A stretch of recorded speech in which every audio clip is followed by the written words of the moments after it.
I froze with the fork halfway to my mouth as her words echoed louder than the clinking of glasses and cheerful carols in the background. My own daughter, me flesh and blood, looked at me like I was nothing more than a stain on her perfect holiday table. The roast turkey steamed between us, the golden skin glistening under the chandelier's soft light. My granddaughter was laughing at something on her phone. My son-in-law poured himself another glass of wine. And my daughter, Emily, sat across the table from me, arms folded, her painted lips pursed in visible disapproval. It wasn't the first time I felt unwelcome, but it was the first time she said it out loud. I looked down at the embroidered tablecloth one I had sewn by hand when she was 12. She used to admire my stitching, tugging at the hem of my skirt, asking, "Can you teach me, Mama?" Now she barely looked me in the eye. "I just thought I'd stop by," I murmured, voice trembling. "I baked the sweet potatoes. Your favorite." "We already made some," she snapped. "And they're not loaded with sugar and marshmallows. We try to be healthier now." I nodded slowly. The room felt hotter than it should have for a snowy evening. I could hear the grandfather clock ticking behind me, very second drilling into my chest like a nail. "What's wrong with one more seat at the table?" I asked. Emily didn't answer right away. She reached for her wine and took a sip, her eyes avoiding mine. Then she said, in a voice low enough to seem casual but sharp enough to wound, "You always make things about you, Mom. Always." The knife twisted deeper. I opened my mouth to speak, to protest, to remind her of the hours I spent braiding her hair before school, of the nights I sat by her side through fevers and breakups and college applications. But instead, I swallowed the words like bitter medicine. "Maybe I should go," I said. My chair scraped the floor, but no one tried to stop me. The little girl I used to rock to sleep now sat stiff and cold, her jaw tight, with some old resentment I never fully understood. Outside, snow was falling again, heavy and slow, like time itself had decided to weep. I sat in the car for a long while before turning the key. My hands trembled on the steering wheel. The sweet potatoes sat in the passenger seat, untouched. I drove through the quiet neighborhood, where every house was lit up in reds and greens. Behind each window, families laughed, hugged, passed around gravy boats and cranberry sauce. I used to be part of something like that. But tonight, I was just a ghost drifting past memories. Back home, my house was silent.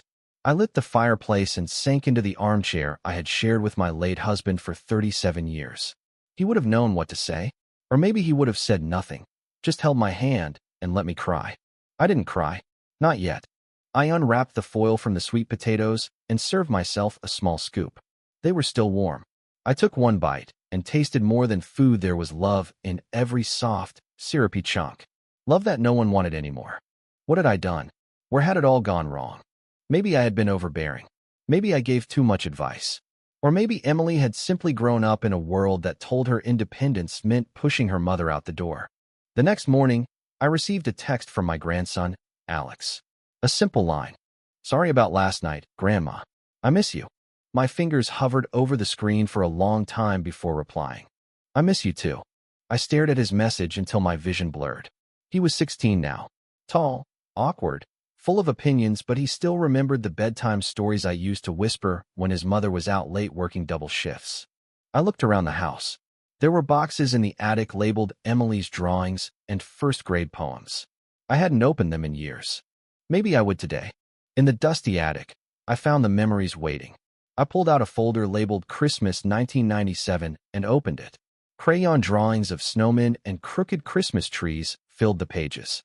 On one, Emily had written in wobbly letters, "I love Mommy more than snow." I sat on the attic floor for a long time, the cold seeping through my sweater, and let myself finally cry. That night, I dreamed of the past. Emily was 10, holding my hand at the grocery store. She looked up at me with shining eyes, asking if we could get extra cinnamon for the Christmas cookies. I said yes. She smiled wide. It was so vivid, so real. I reached for her, but she faded. When I awoke, the house was dark, but my heart was glowing. Maybe I couldn't go back. Maybe she wouldn't say sorry, but I could still love her. I could still be her mother. Quietly, fiercely. The next day, I wrote a letter. "Dear Emily, you may not want me at your table, but you will always be at mine. When you were born, I gave up sleep, comfort, and time for you. And I did it with joy, because you were my miracle. I know I made mistakes. Every mother does. But I never stopped loving you. Maybe you don't need me anymore. That's okay. But I'm still here. Still your mother. Still willing to sit in the car outside your house just to feel a little closer to you. You don't have to forgive me. But I hope, one day, you'll remember who I was before I became just another burden. Love always. Mom. I left the letter in her mailbox and walked away, not looking back. That evening, I made dinner for one. Just myself, a book, and soft jazz playing from the radio. And though the silence still hurt, it wasn't as sharp. It had edges worn by truth, by honesty, by love that didn't demand anything in return. At midnight, my phone buzzed. A message from Emily. Can we talk? I didn't reply right away. I stared at the words, my heart pounding, and whispered into the stillness of my home. Yes, we can. I didn't sleep that night. The phone sat beside my pillow, the screen black, but full of weight. Emily's message echoed in my mind like a bell that wouldn't stop ringing. Can we talk? 3 words. Small. Simple. But they cracked open something inside me that had been sealed shut for years. By morning, the snow had melted into slush, and the gray skies pressed low on the horizon. I made myself tea, watched the steam rise, and thought about what I would say. Should I tell her about the letter I left? About how I had sat in the attic surrounded by her drawings, remembering a little girl who once begged me to let her stay up late and wrap presents with me? Or should I be direct and ask her what went wrong? The doorbell rang just before noon. I wasn't expecting anyone. My heart jumped. I wiped my hands on a dish towel and moved toward the front door, cautious but curious. Through the peephole, I saw her. Emily. Her coat was buttoned all the way up, a red scarf wound tightly around her neck. Her eyes were tired. She was holding something in a bag. My hands trembled as I unlocked the door. We stood there for a moment, just staring. She opened her mouth to speak, but closed it again. I stepped aside and said, "Come in." She walked in slowly, like she wasn't sure if she belonged. The last time she'd been in this house was over a year ago. That day had ended in silence, too. A disagreement over nothing and everything. "I brought lunch," she said, lifting the bag. I nodded and led her to the kitchen. We didn't speak as we unpacked the food: soup, sandwiches, salad. She brought extra napkins and a tiny bottle of hot sauce, the kind I used to sneak into her lunchbox when she was in high school because she liked her food spicy. We sat across from each other. Same table, same chairs, but 1,000 miles of history between us. "I got your letter," she said finally, her voice low. I waited. She looked down at her sandwich, then up at me. "I didn't know you kept all that stuff. The drawings. My poems. They meant something to me," I said softly. "I guess I just—" She stopped, took a breath, then let the truth spill out. "I guess I got tired of feeling like I was never enough." That hit me hard. I leaned back, stunned. "Emily, I never meant for you to feel that way. Never." "I know," she whispered. "But you always had advice. Always corrected me. When I became a mom, I just wanted to figure things out on my own. And it felt like you didn't trust me to do that." I swallowed. I thought I was helping. That's what moms do. "I know," she said again. "But sometimes it felt like I was still your little girl instead of my own person." A long silence settled between us. "I see it now," I finally said. "I wish I had seen it then." Her eyes shimmered, and she blinked fast. "I shouldn't have said what I said. At dinner. That was cruel. I was angry. I didn't mean to push you away like that." "You did push me," I replied. Not with anger, just truth. But I let it happen. I was so afraid of saying the wrong thing. I stopped saying anything at all. Emily reached across the table. Her fingers touched mine, tentative, unsure. "But real. I miss you, Mom. I miss you too." We didn't solve everything. Not in one afternoon. But we sat there, and we ate, and we talked about the old dog we used to have, the neighbor who used to hang those awful inflatable Santas, her favorite Christmas pajamas when she was 6. And somewhere in the middle of laughter and tears, I felt something start to heal. In the weeks that followed, things shifted. Slowly. Emily began calling once a week, just to check in, sometimes to vent about work, sometimes to ask for recipes. Then one Saturday, she invited me over. Not for dinner, not for any occasion, just because. I brought a pie. Her home was warm and full of the chaos of a young family. Backpacks in the hallway, dishes in the sink, Christmas crafts drying on the table. Alex came down the stairs, saw me, and smiled. "Grandma," he said, and he hugged me. Just like that. It was as if the air changed. We spent the afternoon baking cookies, laughing about old times, and sharing stories. I taught my granddaughter how to roll dough properly, just like I taught Emily years ago. Later, when the kids had gone to bed and the lights dimmed, Emily and I sat in the living room. She poured us tea and handed me a small box. I opened it carefully. Inside was a framed drawing, one of her old ones from the attic. A stick-figure girl with long yellow hair holding hands with a tall woman in a dress. On the bottom, in purple crayon, "Me and Mommy forever." "I want you to have it," she said. Tears welled up again. This time, I didn't hold them back. Christmas came again. This time, I didn't have to knock uninvited. I was on the guest list. I arrived early, helped peel potatoes, and set the table. I wore my favorite red sweater and even brought the dreaded sweet potatoes, now a tradition that everyone pretended to hate but secretly loved. After dinner, Emily stood and raised a glass. "I just want to say something," she said. Everyone turned to look. She looked at me. "Last year, I made a terrible mistake. I said something that hurt someone who's always been there for me, someone who taught me how to be a mother, someone I love deeply." Her voice cracked. "I'm sorry, Mom. I love you." I stood slowly, stunned, a napkin crushed in my hand. And then I did the only thing I could. I crossed the room and hugged her. The entire family clapped. Even the youngest, who had no idea what the toast meant, banged his spoon on the table. Later that night, after everyone had gone to bed, Emily and I sat in the quiet, warm glow of the Christmas tree. "I'm glad you came back," she said. "I never left," I whispered. And it was true. Even through silence and distance, heartbreak and misunderstandings, I had always been there. Because love doesn't vanish. It just waits. Patiently. Like a mother. The weeks after Christmas passed like the turning pages of a quiet book. Peaceful, but filled with tiny, meaningful moments. Emily and I kept talking, sometimes just a few minutes on the phone, sometimes longer. The wall between us had cracked, and sunlight was finally beginning to come through. I started seeing the children more often. I'd pick up Emma from ballet practice and listen as she chattered about toe shoes and glittery costumes. Alex asked me to help him with a school project on family heritage. He said, "Grandma, you know all the good stories." He was right. I did. One day, while sorting through a box of old photographs at home, I came across one I hadn't seen in decades. It was a Christmas morning photo. Emily, maybe 8 years old, in her flannel pajamas, sitting in front of a dollhouse. I remembered the night I stayed up until 3 a.m. assembling it. The frustration, the misaligned panels, the instruction sheet in 3 languages. But that smile on her face the next morning had erased every ounce of exhaustion. I took a picture of the photo with my phone and sent it to her. Her reply came quickly. "I remember that dollhouse. I love that thing." I smiled. One memory at a time, we were finding each other again. In February, she invited me to go with her to a school play Alex was in. He had one line, just one, but he'd rehearsed it like he was auditioning for Broadway.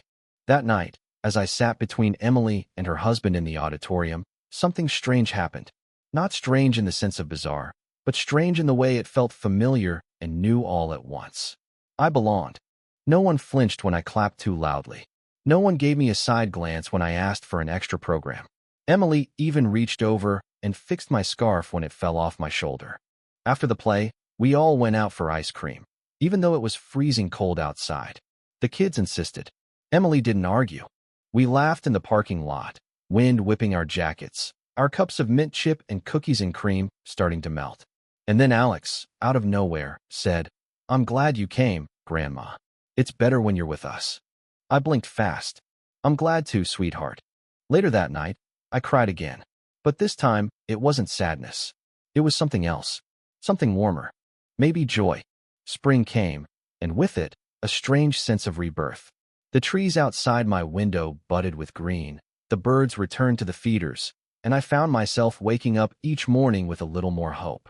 One afternoon, Emily called and said, "We're doing family portraits this weekend. We want you in them." That stopped me cold. "Me?" I asked. "Are you sure?" "Mom," she said gently, "your family." We met at a local park.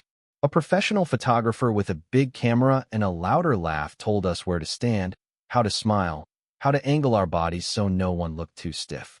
The kids goofed off between shots, and I watched Emily scold them half-heartedly.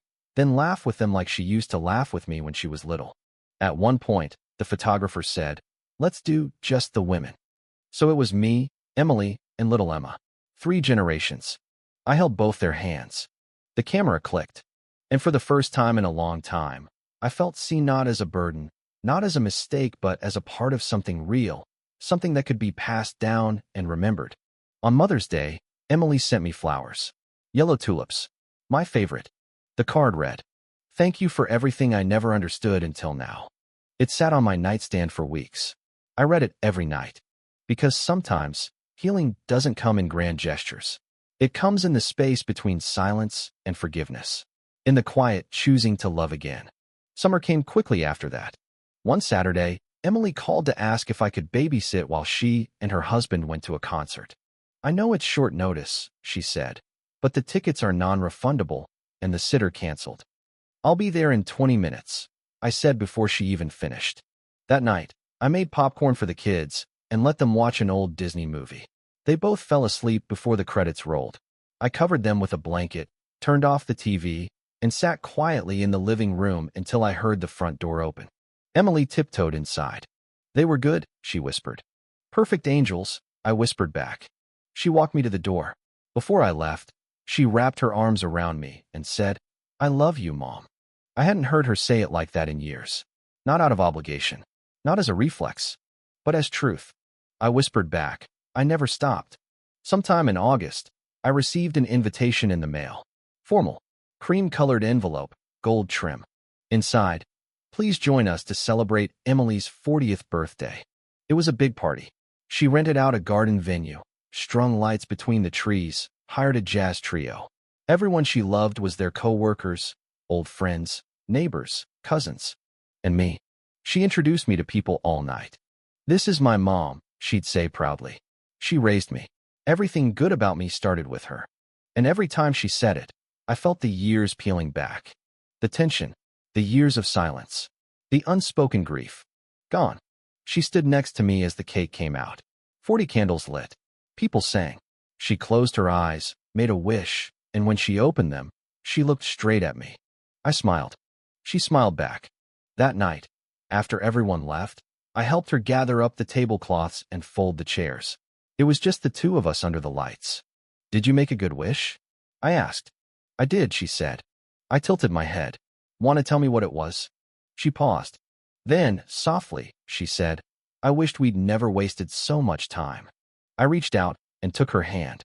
"We're making up for it now." She nodded. "We are." And under that soft, late summer moonlight, I saw not the woman who had once rolled her eyes at me on Christmas, but the girl who used to fall asleep in my lap after bedtime stories. The girl I rocked through colic and broken hearts. The girl who was still, somewhere inside her, my daughter. Autumn arrived, bringing crisp leaves and cooler air. I made pumpkin muffins and brought them to her house unannounced. Instead of irritation, she greeted me with a smile. "You always did know the exact moment I needed a muffin." We sat at the kitchen table. No drama, no tension, just tea and warm pastries. "Do you think we'll ever slip back?" she asked. "Into the silence?" She nodded. I looked out the window for a moment before answering. "We might. We're human. We'll make mistakes. But now we know how to come back." She nodded slowly, her fingers wrapped around her mug. "That's what matters," she said. Thanksgiving came with laughter and gravy and way too much food. I sat at the table beside my grandchildren, carving slices of pie and telling stories about my childhood. Emily smiled at me from across the table, eyes full of peace. And then December rolled around again. Another Christmas. 1 year since the words that shattered me. 1 year since everything changed. But this time, I wasn't outside the house with a foil-covered dish and a broken heart. I was in the kitchen, helping Emma hang ornaments on the tree, my favorite carols playing softly from the speaker. Emily was making cider. Alex was setting the table. And when dinner was ready, it was Emily who called everyone to sit. I started to rise to help, but she motioned for me to stay seated. Then, to my surprise, she stood behind her chair and tapped her glass. "I want to say something," she said. Everyone quieted. She looked at me. "Last Christmas, I said something I can never take back. Something that hurt someone who has always loved me, even when I didn't deserve it." I swallowed hard. She continued. "I didn't know. Then, what I know now? I didn't understand how deep a mother's love runs. But I do now. I see it every day. And tonight, I want to say thank you. For staying. For loving me. For forgiving me. She raised her glass. To my mom. And the others raised theirs with her. I blinked back tears and whispered, to love that never leaves. After the toast, we all clinked glasses and returned to our seats, the warmth of cider and words lingering in the air. No one mentioned the past anymore, not because it didn't matter, but because it had been honored, spoken aloud, given its moment. As we passed the dishes around, I watched Emily help Emma with her napkin, gently tucking it into her lap. It was the same motion I used to do for her, a mirror through time.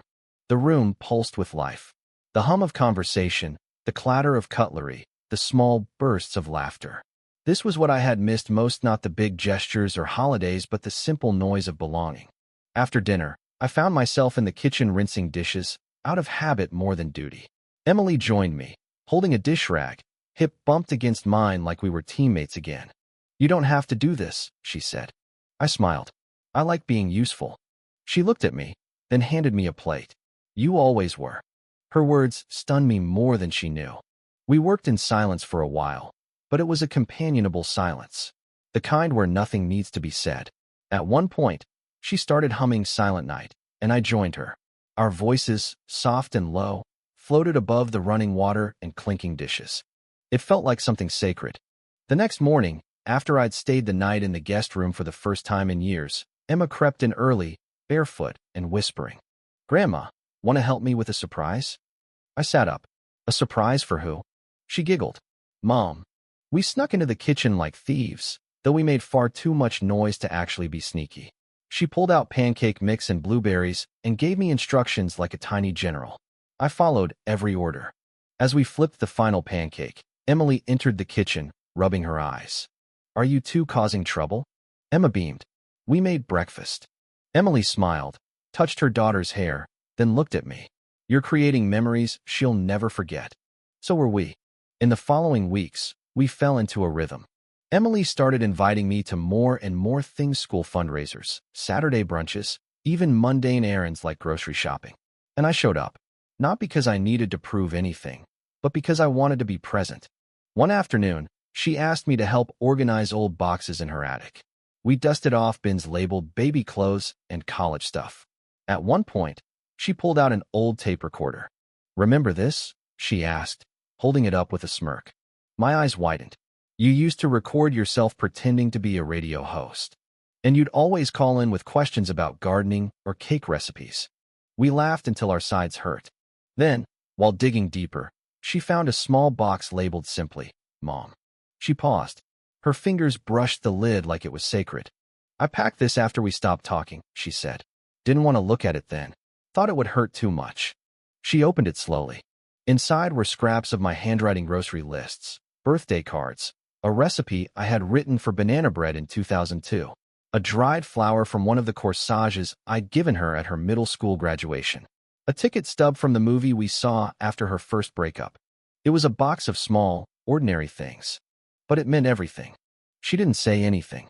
She just looked at me, her eyes full. I never stopped loving you, I whispered. I know, she replied.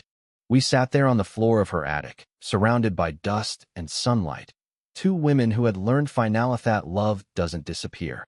It waits, and forgives, and survives. In early March, she called me out of the blue. I'm speaking at a women's event next week, she said nervously. It's about motherhood and how we learn from each other. I think I want to talk about us. I didn't know what to say. I felt honored, vulnerable, exposed, but also proud. I'd love to be there, I said. The auditorium was modest, filled with folding chairs and coffee tables. When Emily took the stage, I felt my throat tighten. She looked poised, calm, and strong, nothing like the little girl I used to walk to school. Yet everything like her, too. She spoke for 10 minutes. Told the story, not all the painful details, but the shape of it. The drift, the distance, and then the return. We forget, sometimes, she said, that mothers are human. They make mistakes, but they love with a kind of depth I didn't understand until I became one myself. She glanced toward me in the audience. My mom taught me strength, she said. Even in silence, even in absence, she never stopped showing up. And now, because of her, I know how to stay. A standing ovation followed. I stood too, clapping, crying. Because in that moment, I saw not just my daughter, but the woman she had become, capable, generous, wise, and I knew that some of that came from me. Despite everything. Maybe even because of everything. That spring, I started writing again. I hadn't picked up a pen in years, but suddenly, I had things to say. Not just about motherhood, but about aging, grief, memory, joy. About what it means to be invisible in a world that worships youth, and what it means to be seen again, truly seen by the ones you love. Emily encouraged it. She even set up a blog for me. You have so many stories, she said. People need to hear them. It was strange, putting myself out there. But healing, too. Each post I wrote was a small offering. A way to make sense of everything I'd carried. One of the first ones was called Coming Back to the Table. It went viral. People wrote to say thank you. Daughters, mothers, grandmothers. Strangers who had experienced their own silences, their own unspoken wounds. And through it all, Emily kept cheering me on. You're not just my mom, she told me once. You're a voice people need. I never thought I'd be that, at my age. But maybe that's the magic of second chances. And so, a full year later, on the anniversary of the Christmas that broke us, we returned to that same table. But this time, there was no tension, no bitterness, only gratitude. Alex sat beside me, Emma across. Emily carved the turkey herself and smiled like the weight of the past had finally lifted. When the meal was finished and the pies were cooling, she brought out a wrapped box and placed it in front of me. I know it's not your birthday, she said, but this felt right. I opened it carefully. Inside was a handmade photo book, pages of our journey. Pictures of the dollhouse Christmas, the attic day, my blog posts, us baking cookies with Emma, her speech, all of it. On the final page was a single sentence, written in her handwriting. Thank you for never closing your door. I looked up at her, and for a moment, time stood still. I love you, Emily, I said. I love you, Mom. We held each other, not as a mother and a daughter once separated by resentment, but as two people finally, fully home. After the toast and the last of the pie, Emily sat beside me on the couch while the kids played with their new Christmas gifts. Outside, the snow was falling again, soft and slow, just like last year. But this time, everything was different. There was no bitterness in her voice, no distance in her eyes. Only warmth. Only the quiet recognition that time had nearly stolen something neither of us could afford to lose. I've been thinking, she said, breaking the silence between us. About last Christmas. About how close we came to losing each other. I said nothing. I let her speak. It was her turn. I don't even remember what triggered it. Not exactly. But I remember the way you looked at me when I said those words. I remember the silence afterward. And I remember how I felt walking away angry, but also empty. I nodded gently, my hands resting in my lap. I was so caught up in trying to control everything. The holidays, the kids, my life. And seeing you there, I don't know why, but it felt like you were a reminder of all the ways I wasn't enough. My heart clenched.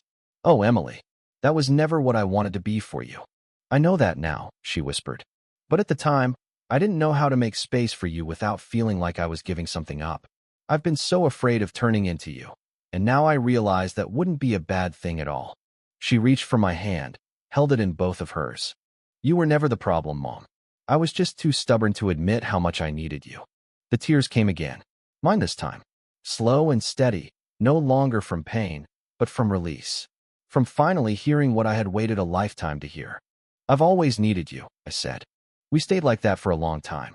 Just two women, no longer fighting against each other, but facing the same direction toward forgiveness, toward love, toward the time we still had. The days that followed were some of the most ordinary and yet most sacred of my life. Emily started stopping by just to sit on my porch and have tea. We didn't always talk about deep things. Sometimes it was the weather. Sometimes it was recipes. But she was there, present, not out of duty, but out of choice. I started teaching Emma how to knit. She was clumsy at first, but determined. One afternoon, as she sat unraveling her latest failed attempt, she said, Mom says you used to knit her scarves every winter. I did, I smiled. She always lost them by February. She never told me that part. Oh, I kept making more, I said, laughing softly. That's what moms do. Emma grinned. I want to make something for her. Can you help me? And so we did. A tiny lopsided scarf with uneven stitches and a crooked end. But when Emily opened it on a quiet Saturday evening in February, she cried as if it were woven from gold. "Did you help her with this?" she asked me. I nodded. "Just a little." She held it close to her chest. "Thank you. Both of you." One day, as we cleaned out her garage together, she stopped suddenly and pointed to a dusty bookshelf pushed against the wall. "I forgot this was still here," she said, pulling off a cardboard box from the top shelf. She opened it and laughed. "My journals." She handed one to me. "No, those are private," I teased. She smirked. "They're from middle school. I promise it's nothing scandalous." I flipped one open and started reading. "Today Mom picked me up late again. She's always late. But she brought me a cinnamon roll and said it was from that bakery I like, so I forgave her." We both laughed. "See," I said, "cinnamon rolls are the answer to everything." Emily leaned against the wall and looked at me with a softness I hadn't seen since she was a teenager.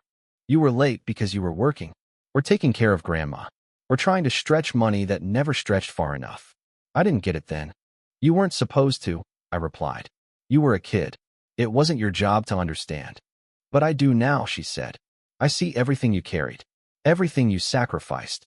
I set the journal down and reached for her hand. "I'd do it all again," I said. That spring, something shifted again, not between us, but within me. For the first time in years, I began to feel not just included, but needed.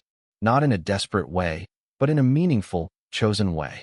Emily started asking for my opinion more often. On parenting, on her job, on life. And sometimes, she didn't even need advice, she just wanted me there. At her side. One Thursday morning, she called unexpectedly. "Can you come over?" she asked.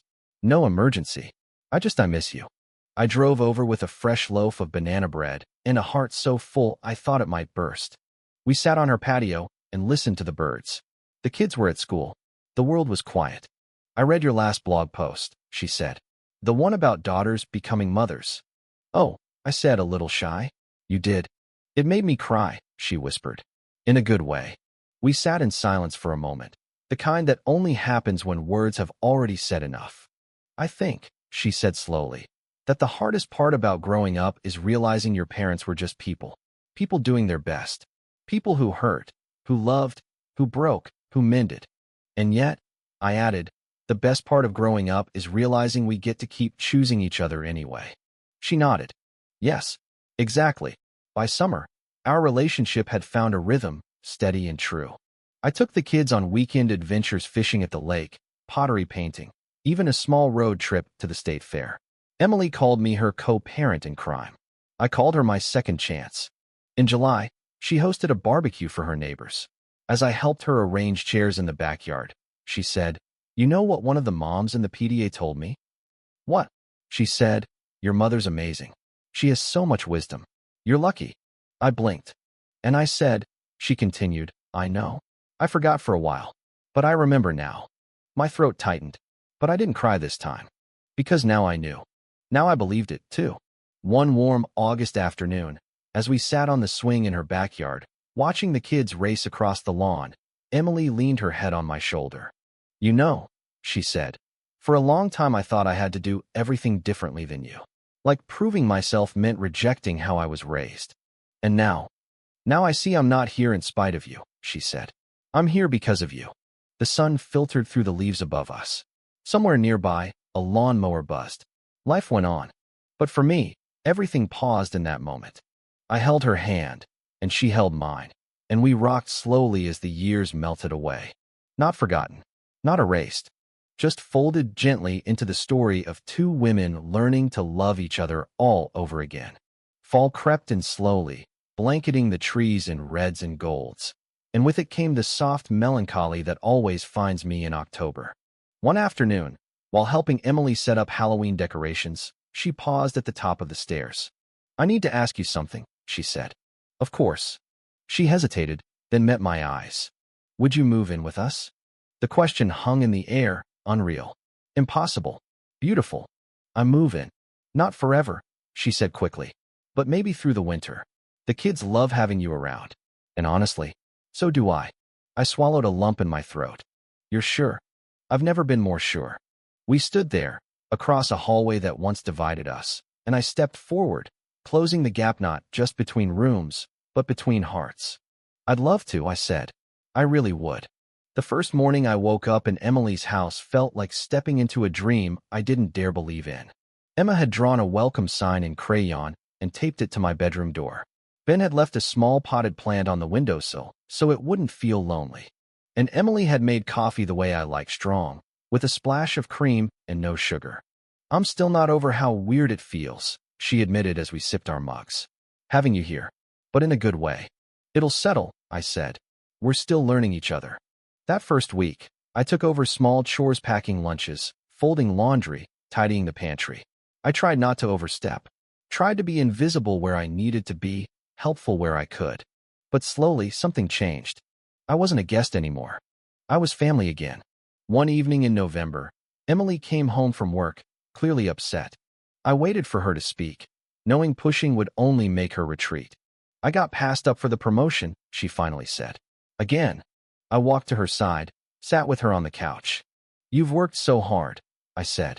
You deserve it. They said I'm not strategic enough, she said bitterly. That I'm good at details, but not vision. Like I'm just a support role. I reached over and placed my hand on hers. You know what I see? I said. I see a woman who rebuilt her life with grit. I see a mother who does 1,000 invisible things every day that no job title could ever measure. And I see someone who, no matter how hard it gets, keeps showing up. She wiped her eyes. I wish I believed that about myself. You will, I said. Until then, I'll believe it for you. As Thanksgiving approached, we decided to host dinner together, Emily and I, side by side in the kitchen. It was the first time in decades I cooked in a home filled with so much laughter. We basted the turkey, mashed potatoes, and argued over how crispy the stuffing should be. Emma made paper leaves for every guest, writing what they were thankful for. When she handed me mine, it simply said, I'm thankful Grandma came home. I couldn't speak. I just held her. Dinner was chaotic and beautiful. Afterward, when the guests had left and the dishes were soaking, Emily leaned against the counter and said, I never imagined this version of us. Neither did I said. But I prayed for it every day. She didn't answer. She just walked over and hugged me tighter than she ever had. December arrived with frost and fairy lights. On the first snow of the season, Emily took a photo of the kids making snow angels. Then she turned the camera on me. Smile, Mom. I froze. I looked terrible. My hair. She'll just smile. She clicked the shutter. Later that night, I found the picture printed and taped to the fridge. Me, grinning awkwardly, snowflakes tangled in my white hair, cheeks rosy. Below it, in marker, my angel. I stood there staring at it long after the kitchen lights were off. Then, one night just before Christmas, Emily found me on the back porch. I had stepped outside to think. You okay? She asked. I nodded, pulling my shawl tighter. I've just been remembering. Last Christmas. She sat beside me. I think about it too, she whispered. More than I want to. I was ready to leave, you know, I said. That day? Forever. I was going to go back to my apartment and never come back. She flinched. I was angry, but underneath that, I was just tired of feeling like I was a burden. Emily's voice cracked. You were never a burden. I was just too scared to admit I needed you. We sat in silence as snow began to fall again. I'm sorry, she said. I forgive you, I replied. I always have. Christmas morning came with the smell of cinnamon rolls and the sound of tiny feet racing downstairs. The kids opened presents, laughed, hugged. We took pictures in matching pajamas. But the real gift came in a small box Emily handed me once the room had quieted. Inside was a necklace, a silver locket. I opened it and gasped. On one side, a picture of me holding baby Emily. On the other, a photo from just a week ago of me and her and the kids on the front porch, smiling like we'd never been apart. I wanted to give you something to carry us with you, she said softly, even when you're not with us. Tears spilled over. I couldn't find words. You don't have to say anything, Emily whispered. Just know that I love you. Later that evening, as we sat in the quiet glow of the tree, Emily leaned her head against mine and whispered, Last Christmas, I told you we didn't want you here. But this year, she paused. This year, I can't imagine it without you. I held her hand in mine. Neither can I. And so the circle closed not with perfection, but with peace. We didn't erase the past. We didn't pretend it hadn't happened. But we built something new, something stronger, something sacred. We built a home. Together.